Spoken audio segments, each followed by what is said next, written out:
We're going to do an activity where we're going to try to verify the thin lens equation.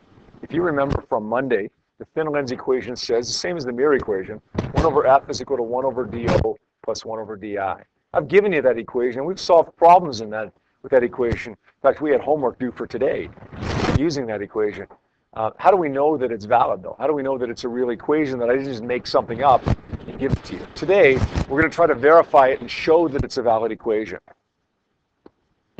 So the purpose of our lab, or the problem of our activity, is essentially, is the thin lens equation valid for a particular converging lens, particular convex lens? We're going to have 3 variables, as we always are going to have in any experiment that we ever do in chemistry or physics or anything.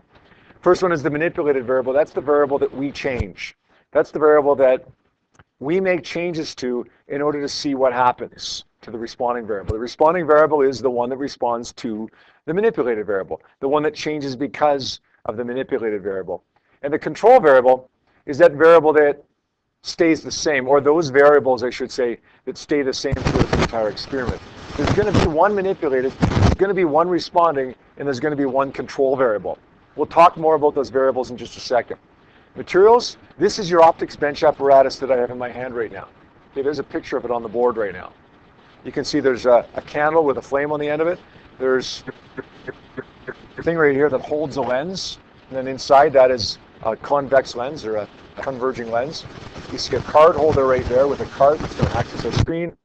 And then you see a meter stick, and down here there would be another one of these things. That's a meter stick holder. Okay, again, it's in my hand right now. This whole thing is the optics bench apparatus, and then the lens that's in that optics bench apparatus is, of course, our convergent lens, or our convex lens.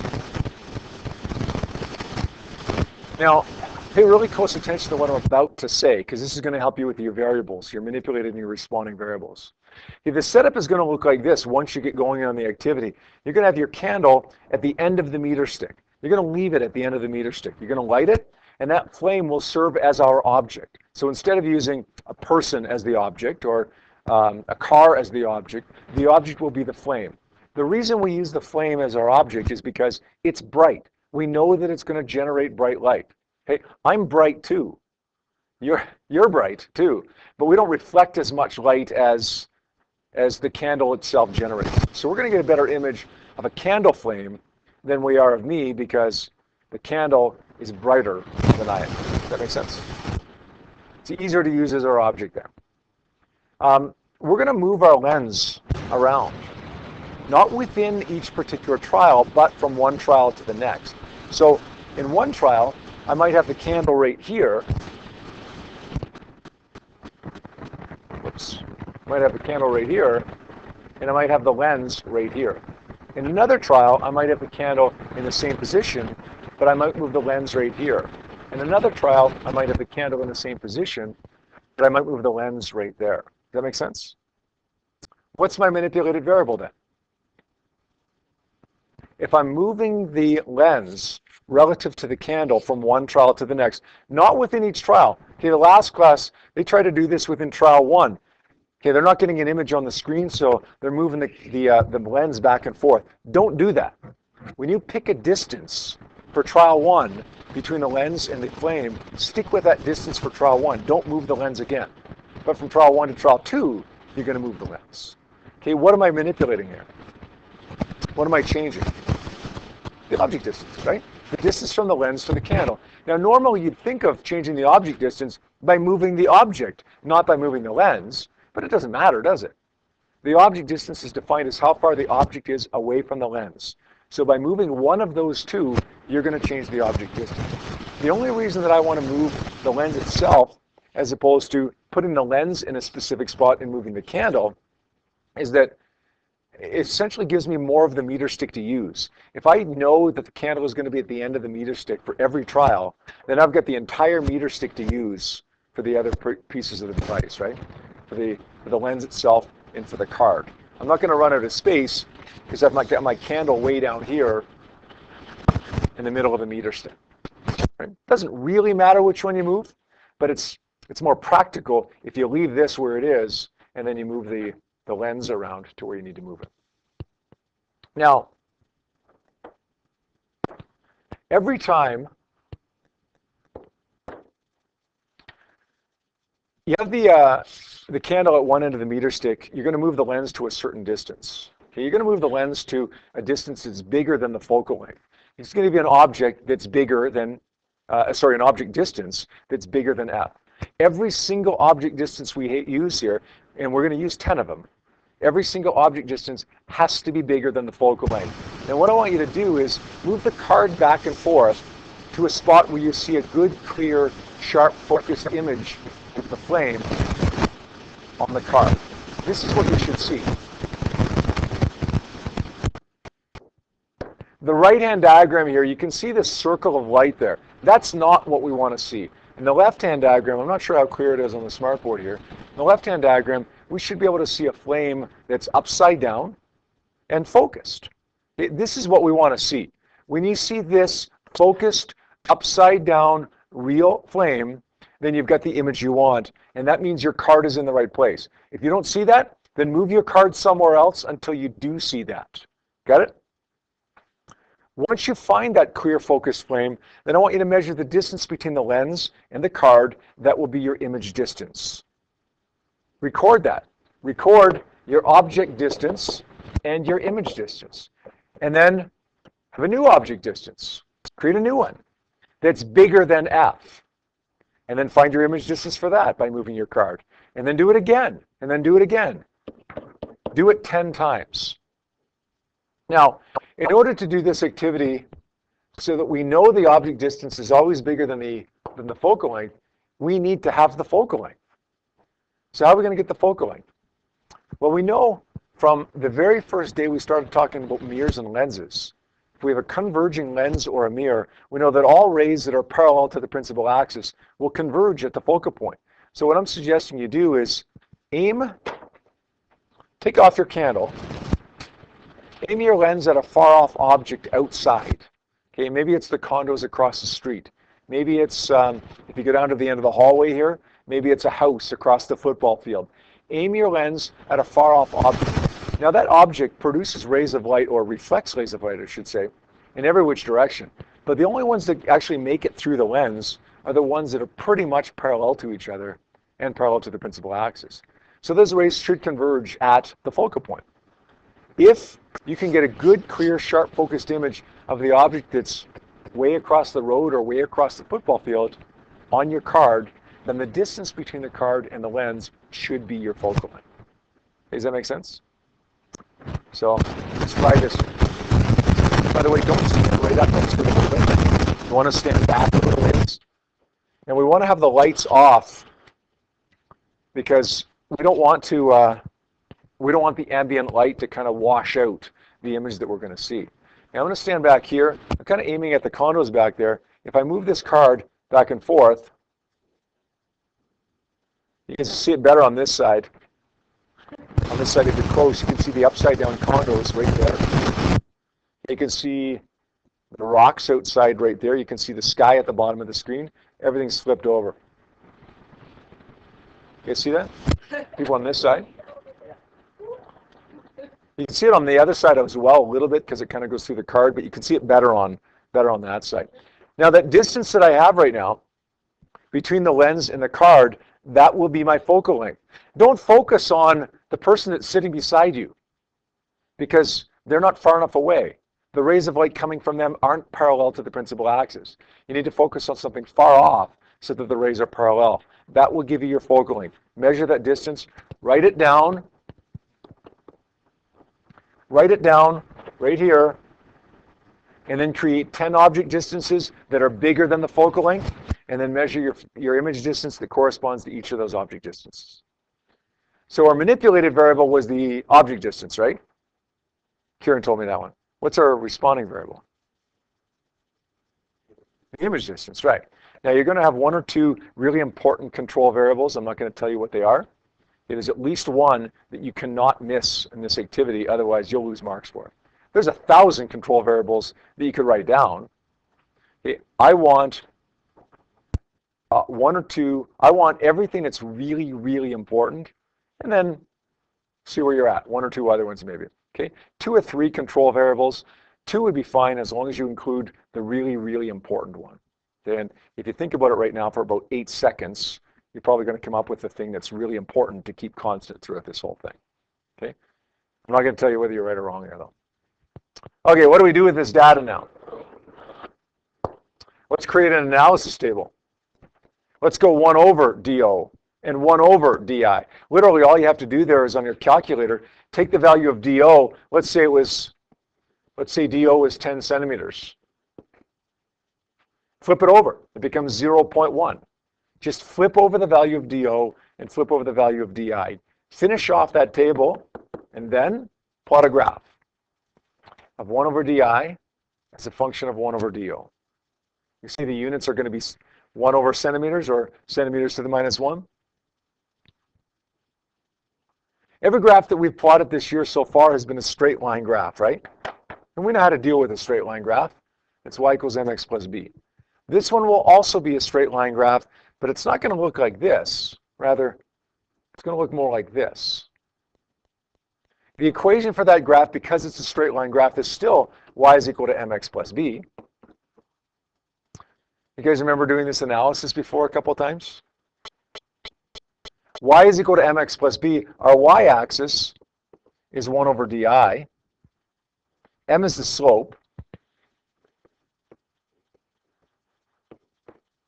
Our x-axis is 1 over do. Now, up until now, with all these ones that we've done before, and we've only done 2 or 3 of them before, but with the ones we've done before, we've been able to cross off b here, the y-intercept. Can we do that here? No. Victoria's shaking her head no. The y-intercept isn't 0, so we can't get rid of that. It's 1 over do is equal to the slope times 1 over di plus the y-intercept, plus b. Now, if you remember doing this before, now is the time where we go to our equation sheet and try to find an equation that has these variables in there. The one that I'm going to find is 1 over f is equal to 1 over do plus 1 over di, my thin lens equation. Let's rearrange it now to take the same form here. 1 over di, let's take the 1 over do over by subtracting. Now that's almost in the same form there. Sorry, this should have been 1 over do here, right? That's almost in the same form, but look, I've got 1 over do listed first on the right-hand side with the first equation there. So let's take this over right here.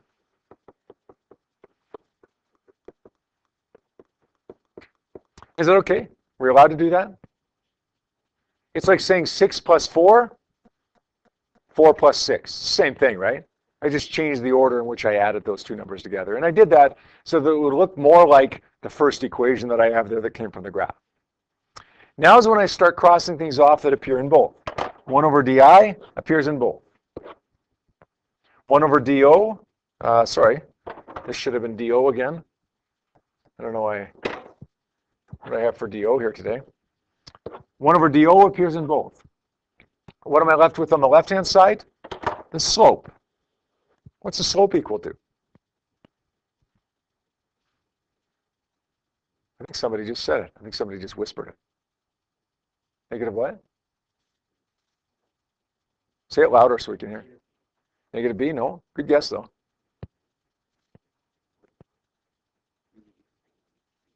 No? Good guess. All we're left with here is a negative. Negative what? Negative what times 1 over do? Negative 1. The slope will be equal to negative 1, always.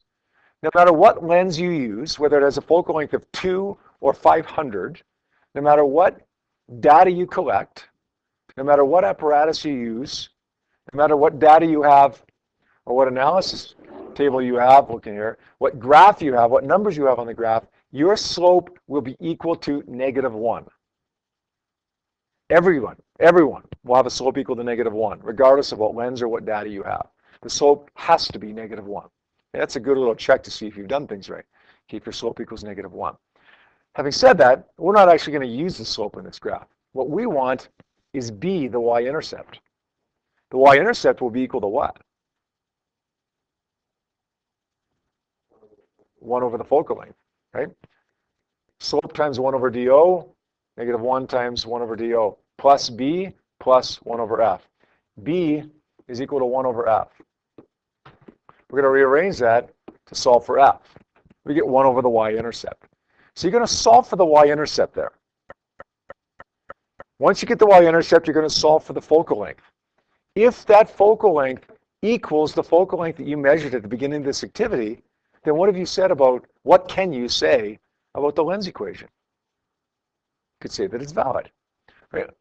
We are assuming here the lens equation to be valid in order to get this focal length. If the focal length that we get when we assume the lens equation to be true is the same as the focal length, the actual focal length, then our assumption must have been correct. That makes sense? We're not going to get the right value for f here if we made a wrong assumption. So if we get the same value, then we made the right assumption, and our assumption was the thin lens equation, which we're trying to verify. So if it's the same value, then we've just verified it. Now, how do you know if it's close enough to the same value? You might want to do a percent difference calculation there.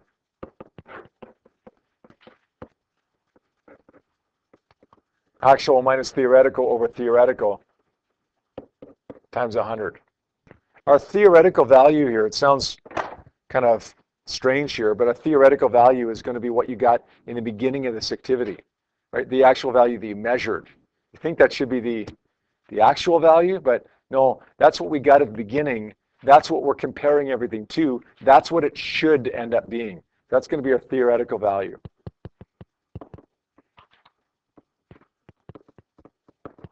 Our actual value, our actual value is this one right here.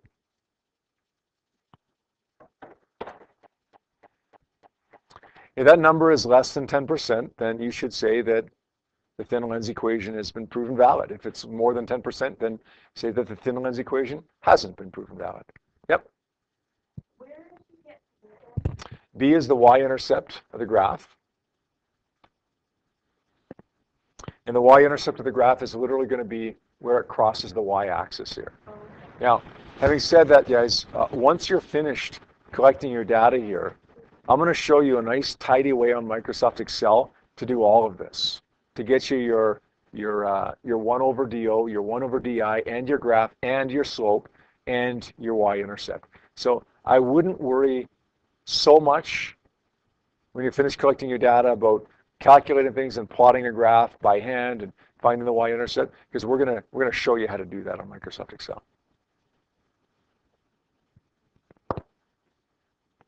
Your conclusion is the thin lens equation valid?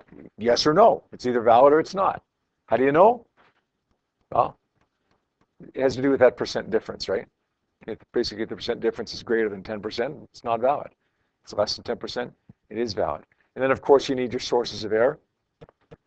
2 or 3 good ones, 2 or 3 things that could have been better, maybe about the procedure, about the materials, or about the way you managed your time, or about, just something that is in the environment that didn't quite work out. Maybe we couldn't get a nice dark area to find the focal length, or, whatever could have been better, okay, and whatever could be improved upon for next time. Make sure you list 2 or 3 good things, and then make sure you list 2 or 3 good ways to improve them as well. What are we going to need to hand in for this? We need a problem. We do not need our procedure. I told you that before. All that would be is copying out where I've written down already. You need your variables. There's 3 of them, right? Control variables, your manipulated variable, responding variable, data analysis, conclusion, and sources of error. Data is simply F, DO, and DI.